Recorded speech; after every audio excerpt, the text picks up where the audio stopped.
Ne t'ai-je pas dit que si tu crois, tu verras la gloire de Dieu?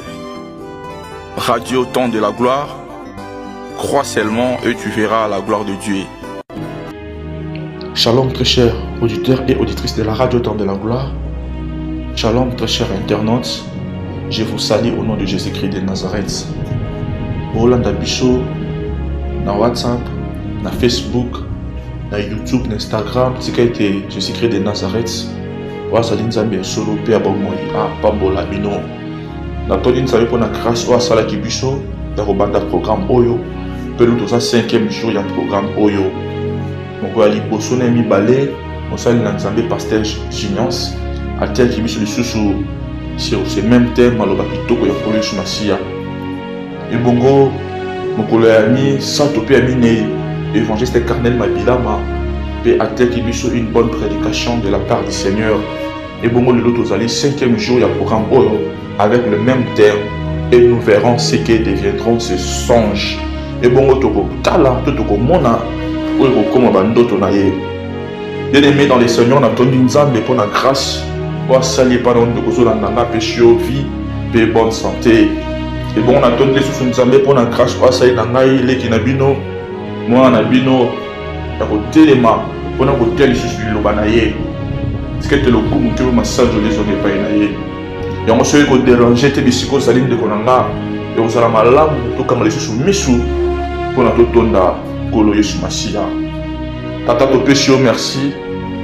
Merci pour n'angolo saline biso ba na yo. To sa banani to la capitole lamuka. To sa banani to le bisara ba moi sans kobela. To sa banani yesu. To lia lora malamonte. La parole va conduire malamuti mais grâce na yo et sala likona biso ngolo na yo epesi biso ba moyo ngolo na yo epesi biso bonne santé yango lokola motema oyo tonisami na molimo pe na gratitude to kombani liboso na yo pe tozongisi matondi mpona mayema sosala bavi na biso mosusu lokola yo azali te tate yango tokambi lisusu ntango oyo na maboko na yo. Il est écrit dans la parole de Dieu, au commencement était la parole était avec Dieu et la parole était Dieu. Dans les loba, on a été les aïeux, le coup des aïeux, on a tapé ma vie à bateau, peut changer ma vie à bateau. Dans le nom puissant de Jésus-Christ. Dans le péché, Seigneur, c'est un zambété, dans ta mort, tatamana kita, yondo mata, c'est que le loba épée sa vie. Et c'est qu'au camp des alliés qui me font moi mes quotas, dans le nom puissant de Jésus-Christ de Nazareth. C'est que tu sur les capons, le communion comme on a yo, pour que tu zones, ça les sous ma tondi, et pas une yo, na kembo, que le communion. Au nom de Jésus-Christ, qui est notre Seigneur et Sauveur, que nous avons ainsi prié. Amen. Bien aimé dans les Seigneurs, ma paix et merci pour la grâce, pour la salut, biso. Pour la meilleure compréhension, tu as deux passages rapidement. Dans ce qui m'a vraiment si ma tango na sengi to landa na bokebi. Dans le livre de la Genèse, le premier livre de la Bible, au fond de la Bible, dans le chapitre 37, donc verset 3 jusqu'à 11e verset, on est le premier passage. Je lis au nom de Jésus. Israël aimait Joseph plus que tous ses autres fils, parce qu'il l'avait eu dans sa vieillesse, et il lui fit une tunique de plusieurs couleurs. Ses frères virent que leur père l'aimait plus que tous, et ils les prirent en haine. Ils ne les pouvaient plus lui parler avec amitié. Joseph fit un songe et il les raconta à ses frères, puis les haïrent encore davantage. Il leur dit: écoutez donc ce songe que j'ai eu. Nous étions alliés des gerbes au milieu des champs. Et voici ma gerbe se leva et se tint debout. Et vos gerbes l'entourèrent et se prosternèrent devant elle. Ses frères lui dirent: est-ce que tu régneras sur nous? Est-ce que tu nous gouverneras?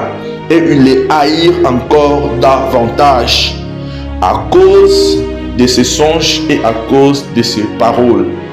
Il y a encore un autre songe et il les raconta à ses frères. Il dit: j'ai eu encore un songe et voici le soleil, la lune et 11 étoiles se prosternaient devant moi.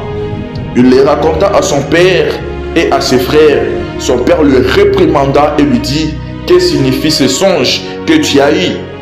Faut-il que nous venions, moi, ta mère et tes frères, nous prosterner en terre devant toi?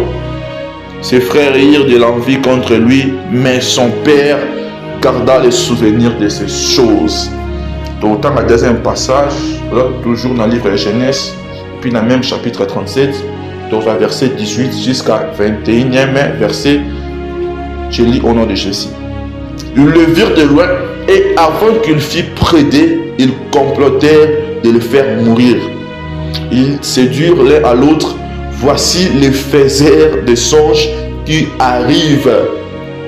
Venez maintenant, tuons-les et jetons-les dans une des citernes. Nous dirons qu'une bête féroce l'a dévoré et nous verrons ce que deviendront ces songes. Ribet attendit cela et il les délivra de leurs mains. Il dit, ne lui ôtons pas la vie. Bien aimé, c'est la parole du Seigneur. Ceux qui ont dérangé Bishiko Zwali, au Betela, Malobana Kolo, Maboko. Bien aimé, Tolbaki est maman de Kamunabi Zwali et nous verrons ce que deviendront ces songes. Bien aimé dans le Seigneur, thème Oeuti dans l'histoire de Joseph. Thème Oeuti dans l'histoire de Joseph. Dans le premier passage, nous avons dit Israël.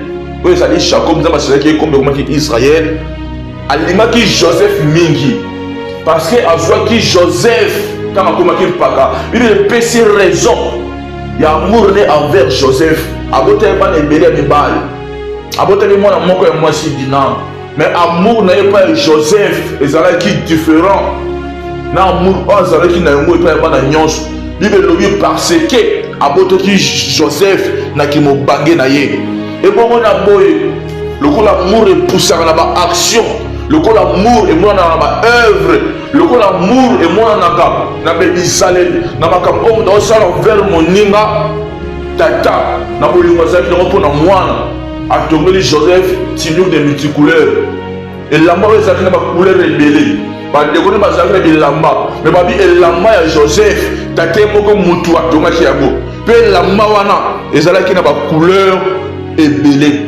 Pour créer la différence entre Joseph et Nabandekounaï. Bien aimé, Bandekounaï, Joseph Tamba Monique et Tata, avec Olingaye, Ming et Kolikabango Nyons, et Boti Likunya Kats Nabango, et Boti N, Pebo Baneko sous Joseph T, le Kola Moninga. Bien aimé, la haine est démoniaque, la haine est satanique. La jalousie est bonne parce que même notre Dieu est jaloux. Il n'aime pas partager sa gloire avec quelqu'un d'autre. Parce que moi, si mon tour, il n'a pas son mobile, mon tour, il n'a pas son moi, si donc, tout le monde que jalousie est normal. Oui, ça va m'aider, la jalousie mal placée. Oui, mon jalousie est poussée. À ça, la action, sur ma lame, tu as gagné ça, les sous-sous. Pour la monnaie, ma caboué, ça à côté. Mais jalousie en soi, elle est bonne quand elle est bien placée. Parce que quand on aime, on est jaloux. Bien aimé dans le Seigneur, de quoi Joseph, comme une haine contre Joseph, parce que Tata, elle est là qui est ming, peut Tata, tu es là qui est lamba et multicolore, et bon tu les connais quand c'est la bango. Bien aimé, je me suis dit, et ça que Joseph a l'autre noto, que Bazala qui n'a pas langa, Baokanga ma boke à ma tite, et bon temps ma soka ma boke à ma tite, les boke à Joseph est télémi, puis ma boke, il y a pas de déconner et zingi. Et Foukami, les bosseux et les boquets à Matitinaï, ne connaît pas le lobby, Tuni, et les Kolobani, Makamboy, et les Kolobani, donc Yondo Zaboy, c'est qu'on gouverne Bisso, Yondo Zaboy, c'est qu'on rené du Kona Bisso, mais il y a des sous davantage. Premier noto, j'ai fait ça à Tata, ça à Mamate, et ça à Bande de Konaï. J'ai fait ça qui ignorant, en dehors de la montée à ma lame. Aïe était ma caméra qui n'y pas ça qui dans le gel. D'autres années qu'aux explications, il m'a pas fait pas quitter. Il y a eu ce man déconnaillé, ma caméra sont morts dans l'autre. Mais pas déconnaillé, le gars va être plus âgé. Puis le gars va y a haine contre lui. Et parti sur les sous les cougnans. Quand tu n'as pas bien aimé dans le Seigneur. Tout le monde a que l'amour du Père. Et pour ta qui déjà haine quand tu n'as pas mot. Mais premier songe est augmenté. Haine au bazar qui n'a pas bon à Joseph. Et ceux qui ont été bien aimés dans le Seigneur, Joseph a eu deuxième songe. Le deuxième songe, on a vu à l'autre que lune, soleil, na 11 étoiles foucamélier. Papa n'a pas gagné. Papa n'a pas reproché. Aïe, ma camoufle de la dessinée. Et c'est que maman n'a pas de il faut que tu y ailles. Pour te foucamélier. Mais Bible lobby, tata naye a gardé souvenir ya makambo parce que tata naye a daté moto tel molé na nzambe a eba ki ndoto ya kisinen donc tata gardé souvenir ya makambo a eba que moi na oh ata différent na bana nyonso. Bien aimé dans le Seigneur, dans le deuxième passage au dotu kotam to mona ke tata azaki na mibwele et bon bandeko ya Joseph bazalaki na bilanga pona ko lesa mibwele. Et bon, tata tini Joseph a dit que tu as su bande de nous basa malam et si vous avez na taille à santé à yebwele. Joseph le rôle moi dans motos abandi ko kende na système. Na nzela kuta na moto atuni a suko sunga mun bande ko na ngate habité na loke bomba ba ke na dotan ke na dotan pa fokuta ba kuna. Bible le dit Joseph tama ke na dotan na mosika avant que ma pembe na bango bandi ko compléter contre ye tanga moni bande ko na mosika ya zoya lokola leki na bolunga moni ba ya tala santé ba yeza ndenge nini pe santé il pas zonga pe ça pas message mais na mosika bandi ko compléter contre ye et bon complot et ça qui pouvoir bon et bien aimé dans le Seigneur moto nyonso te a sepela na yo soki Joseph bande ko na ye moko wa botama tata moko va comploter contre eux. Et puis complot, mais pas sûr que ça ne pas pour moi bien aimé dans le Seigneur. Babi lobeli moko la moninga, tala moloti bandot azoya, boya, to bomaye, pe to boa kaye na moko ba citerne, to ko yebisa, tata na e ke nyama moko ndemta dévorer keye. Et bon to ko tala, ceux qui bandot to lebo komanene. Bible lobi leader aki makambo a délivré ma boko na bango par le but to bomayete. Bien aimé dans le Seigneur, bandeko ya Joseph à cause ya moura tata avec Joseph, puis à cause de bandoto ya Joseph et ça dit que ba y na Joseph davantage. Ba sangani bi lobi nous verrons ce que devons se son temps. Ba sangani mais pour le mal. Ba comme moto moko mais pas nous ka kufa ya ndeko na bango. Ba bisko to kotala ce qui vraiment ba ndoto na ye et comme un solo. Mais ndoto et d'abord il mange de la vision homme dans son taille conscience mais souvent les gens semblent na communiquer avec information et pas na ye. Ba ndeko jo ça dit complot, ça dit conspiration. Conspiration d'attente secrète entre plusieurs personnes contre une autre personne. Ba yokani, ba sali kita pour te ba boma Joseph pour que ba note ya Joseph et comme en réalité te. Deuxième songe et bota envie quand na bango. Envie et chagrin ou haine ou moto azana yango pour na bonheur to succès to avantage ya moninga mosusu. Tango nyonso sepelaka lipongo na baninga te tango nyonso osepelaka te komona moto abonga alata bien liebe eza haine c'est chagrin on bengi envie. L'envie aussi est satanique. L'envie c'est un autre degré, il y a haine. Bien aimé dans le Seigneur, l'envie c'est le sentiment de vouloir jouir d'un avantage pareil à celui d'autrui. Dans ce monde à moto au mitaka net il fallait ça la kaka yo obika makambo wana bien aimé il faut sembela nzambe motema ya mwana nzambe te. Bande quoi Joseph ba comme une envie contre Joseph pour que Joseph bien aimé ne te compare pas à l'autre. La grâce est particulière. Dieu nous aime tous mais nous n'avons pas tous de la même valeur à ses yeux.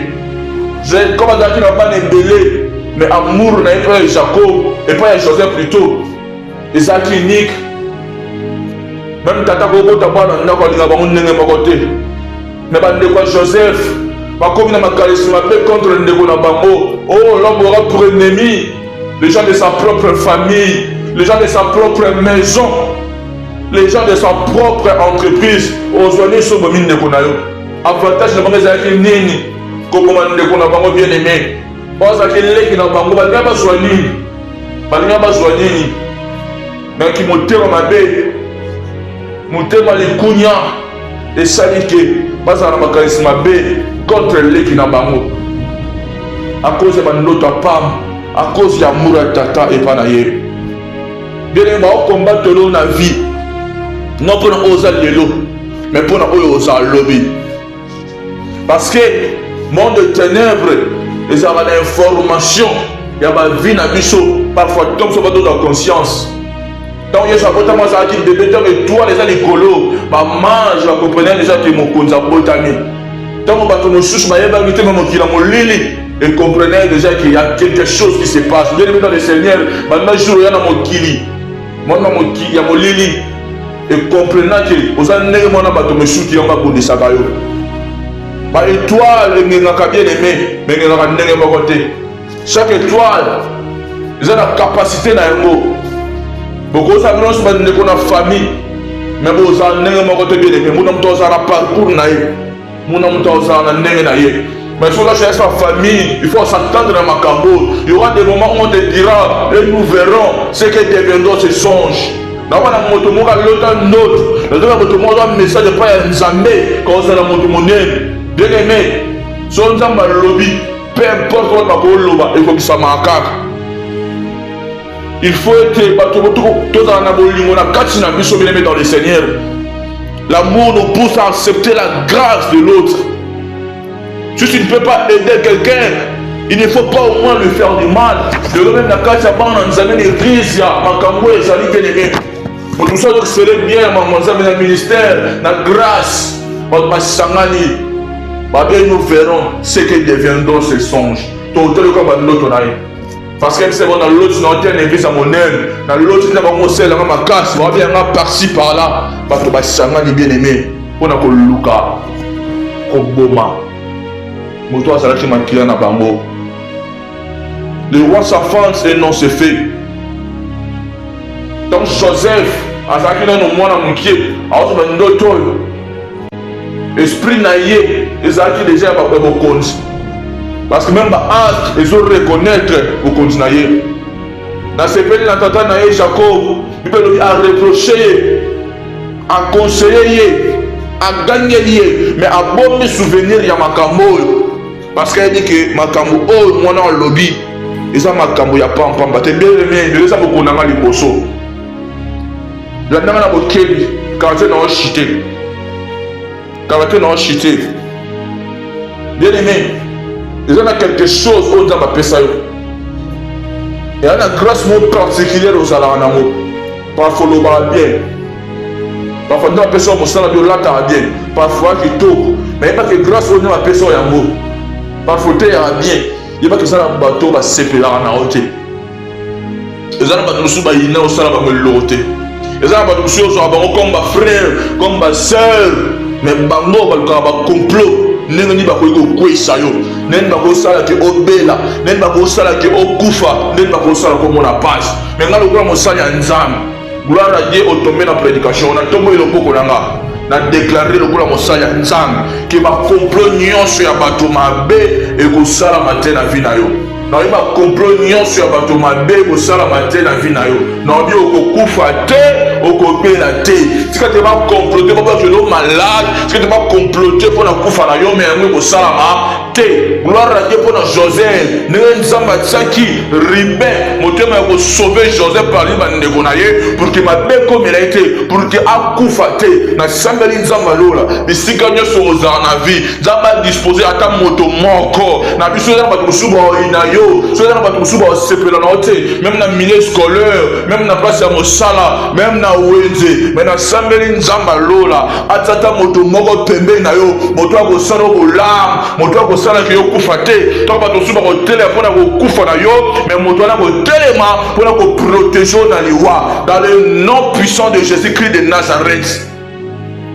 Zamba tselo ba intercesseur caché yebité. Et ça va bato musuba sambela pour le ministère na yo. Bien-aimé dans le Seigneur, ma coquille au Zamba saki quand Joseph étoile naie et botelier ngambo. L'homme a continué pour notre suite à programme. Bien-aimé, soyez connectés, invitez-moi de sortir le balançable. Avec ce thème, et nous verrons ce que deviendront ces songes. Bien-aimé, maintenant il va tellement pour la vie na yo. banani baocomploter contre vie na yo me nayebisi bango davantage plan ya nzambe moto motakanga yango oyo nzambe alobi akokisaka oyo nzambe aloba mpo na yo bien aimé ekokisama ateleki bamvula ebele bien aimé garder assurance garder likia parce que jésus christ de nazareth aza nzambe asolo mpe ya bomoi akosaka te soki nzambe akosa david te soki nzambe akosa joseph te akobanda loku te mpa na yo te alors zala na confiance epa na nzambe mpe oyo nzambe alobi esani ekokisama tika batyola yo nde bato dotyola joseph moloti bandoto tika batyola yo lelo sika bafinga yo me lobi kaka bato baofinga yo kaka bato baotyola yo baochange bacontexte baochange ya moto wana moto akofinga lelo lo abetolo lisusu maboko moto akotyolo lelo me lobi ayembe yo lisusu moto akokritike yo lelo na ndenge mabe me lobi kaka meme moto wana ayekosenga lisusu faveur tika bango balobi bakoki koloba. Mais nous avons un Dieu, et notre Dieu, il est le Dieu tout-puissant. Tata, merci pour la Lilobanayo. Merci pour le 5e jour, oh, c'est notre thème, et nous verrons ce que deviendront ces songes. Père de gloire, Natsiki, beaucoup d'alobi entre tes saintes mains. Tata, ce que les Lilobanayo, ils n'arrivent pas à mourir pour la banayo. Na sambeli de pour la Ndekomoko na moko. Wazobika ba haine na kati ya libota wazobika ba haine na kasi ya mosala to na commerce bisika teka oyo azobika ba complot ya mokila molili perdre de gloire na sambeli nzamba lola liwa ezala mosika na ye na sambeli maladi mosika na ye na sambeli kufa mosika na ye kozam dans le nom de Jésus-Christ de Nazareth que j'ai ainsi prié. Amen. Radio Temps de la gloire, vis ta gloire avec le Maître suprême Jésus-Christ de Nazareth. Suivez-nous chaque lundi, mercredi et vendredi à 7h30 heure de Kinshasa. Que Dieu vous bénisse.